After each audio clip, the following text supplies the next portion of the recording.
ஆனா இன்னைக்கு இந்த கோலம் இது இருக்கும் போது எனக்கு வேற ஒரு தாட் வந்துச்சு. கமருதன் இன்னைக்கு இருந்திருந்தானா, கமருதன் பிரமாதமா ரொம்ப பிரமாதமா டிராயிங் போட்டிருப்பான். கமருதன் இன்னைக்கு அந்த கோல போட்டியில வந்து எல்லாரோட பங்களிப்பு இருக்கணும் போது கமருதன் இல்லாதது இன்னைக்கு ஒரு இது. அதே மாதிரி இந்த டக்கஃபார் இதெல்லாம் இந்த மாதிரி நேரத்துல வந்து கமருதன், பார்வதி இவங்க எல்லாம் இருந்திருந்தா இன்னும் ஒரு நிறைவா இருந்திருக்கும். அது வேற ஒரு லெவல்ல இருந்திருக்கும். அதெல்லாம் கொஞ்சம் நிறைய மிஸ் ஆனது வந்து ஒரு ஃபினாலே ஃபினிஷிங்னு ஒண்ணு இருக்கு. அந்த ஃபினிஷிங்ல ஒரு மெஜாரிட்டியான ஒரு பீப்புளோட இந்த ஃபன்னை வந்து அவங்க 2 பேரும் எப்படி இருந்து பார்ப்பாங்க. இந்த டிவில இருக்கிற மொமெண்ட்ஸ்ல பார்வல ஆரம்பிச்சு கமருதீன்ல எண்ட் ஆகி அது ஒரு மாதிரி போகுது இல்ல. எல்லா இடத்துலயும் எல்லா விதமும் ஆக்சுவலா அரோரா சொன்ன ஒரு பாயிண்ட் ரொம்ப வேலிடான பாயிண்ட். கமருதீன்குள்ள நல்ல ஹியூமர் இருக்கும். அதுலயும் குறிப்பா வந்து அந்த திவ்யா வந்து எக்ஸ்பிளைன் பண்ண சாரி சொல்ற அந்த இதுல வினோத் கமருதீன் பண்ணிருக்கிறது நிறைய இடத்துல கமருதீன் அடிக்கிற கவுண்டர் வந்து நல்லா இருக்கும். அது ஆக்சுவலா அரோரா எப்படின்னா பனானா ஜோக்ஸ் மாதிரி சில ஜோக்ஸ் எல்லாம் வந்து சரியா அது ஒரு மாதிரி அது அப்படியே சொல்றது ஐ சல்பி அப்படின்ற மாதிரி அடிச்சுட்டு போவோம். ஆக்சுவலா வந்து இவங்க 4 பேரை மென்ஷன் பண்ணது கரெக்ட் தான். அரோரா, சபரி, கானா வினோத்,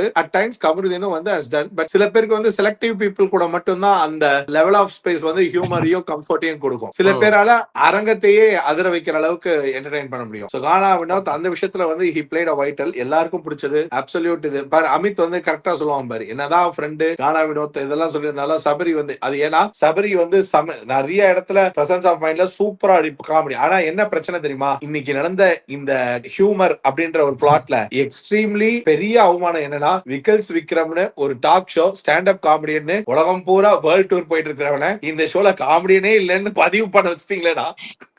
அதுதான்டா நெஞ்சு வலிக்குது. உலகம் பூரா காசு கொடுத்து ஒரு show stand up comedian world டூர்லாம் பண்ணல ஒரு மனுஷனை தம்பி இந்த ஷோல நீ காமெடி பண்ணல அப்படின்னு வாட்டர் மிலன் மேலேயே சத்தியம் பண்ண வச்சிட்டீங்களேடா. அது ரொம்ப ஒரு வேதனைக்குரிய விஷயமா தான் இருந்திருக்கும். என்கிட்ட யாரும் சொன்னாங்க சார் ஸ்கேம்லயே பெரிய ஸ்கேம் அந்த ஸ்கேம் தான் சார், அவனை நம்ம காமெடின்னு சொல்லி உள்ள தள்ளிட்டாங்க சார். நான் சொன்ன மாதிரி டப்பிங் ஸ்டுடியோல ஒரு பண்ற காமெடி வேற மாதிரி, ஆனா ஸ்டாண்ட் அப் காமெடி பண்ணும்போது ஒரு மாதிரி தான் இருக்கும். சில கவுண்டர்கள் நல்லா தான்டா இருக்கு. ஒரு சில நேரத்துல ப்ரீவியஸ்ல எல்லாம் சில கவுண்டர்லாம் ரொம்ப நல்லா தான் பண்ணுவாரு. ஆனா ஒண்ணு இந்த ஷோவை வந்து நான் ஒரு ஃபன் என்டர்டைனர் நினைச்சு கூட்டு போலாம் நினைச்சார்ல அது விக்ரமுக்கு சுத்தமா ஒர்க் அவுட் ஆகல.